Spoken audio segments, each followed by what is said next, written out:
What's up, Comic Frontline? It's Mr. J here, and I am here to do a double review for you guys of the two recent Justice League Gods and Monsters one-shots that came out, and of course it's Batman that came out last week, and Superman that came out this week.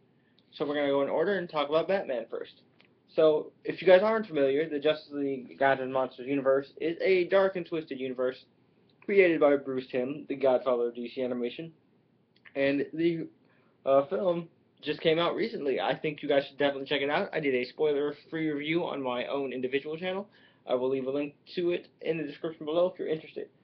So, in this universe, Batman is not Bruce Wayne. He is Kirk Langstrom, who, in an attempt to cure himself of lymphoma, turns himself into a vampire, and he decides to use this to prey on the wicked criminals of Gotham. And this issue is pretty much his year one. This is written by J.M.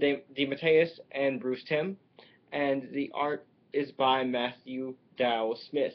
The art is really good in here.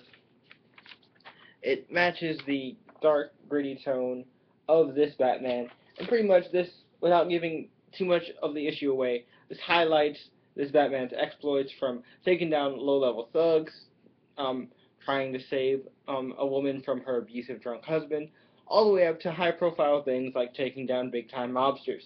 And all throughout, it's a huge moral question for Kirk if what he's doing is right. Should he just give in to the hunger and just let the monster loose, or should he just let himself die? And was it even really worth it to cure himself of lymphoma, only to give himself an even bigger curse? And it's really interesting. Great kind of introspective look at the character, and it really, without giving too much away, by the end of the issue, you realize that it comes to a point where Kirk loses faith in himself and in humanity, which helps you understand the point at where his character is in the beginning of the film.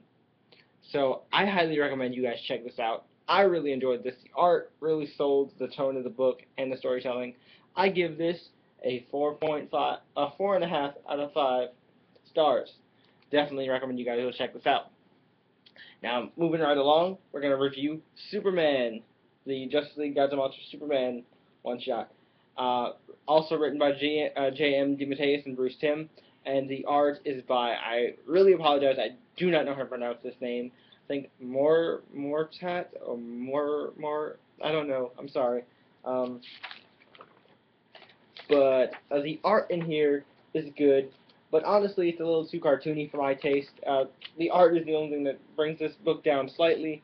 I was expecting the art on the cover here, or maybe not this cover, but the art on the regular cover, see what's on the art, to match the art on the inside, but, that rarely ever happens. But pretty much this is the origin story of the Superman of this world. Now, the Superman of this world, for those of you guys who haven't seen the film, without giving too much away, he is the son of General Zod and not Jor-El. Not going to give away the means of his birth, because the means of his birth is a really interesting twist that's explored in the film. But this is his origin story. And now this guy is, his name is Aaron Guerra. You don't pronounce the H in Spanish name, so it's Aaron, not Heron. And Aaron, his parents kind of teach him and instill in him the American dream. They believe firmly in the American dream. However, Aaron doesn't believe in the American dream. He's kind of jaded by it because he's constantly, subjected to the racism, hatred, and bigotry that just surrounds this world, especially towards minorities and, in particular, immigrants. And, again, this kind of jades Aaron's perspective of the world. And the only person who truly believes in Aaron is his older sister, Valentina. And, I'm not going to give away too much in this issue, but there is a falling out between Aaron and Valentina, and that kind of brings Aaron to a darker place, and he does some soul searching, kind of like in a Birthright-esque twist, but he but instead of doing what Clark did and going around and helping people and doing work with the poor and things like that, doing odd jobs, Adon kind of lives debaucherously, and he tries to live the high life, take advantage of his powers and stuff.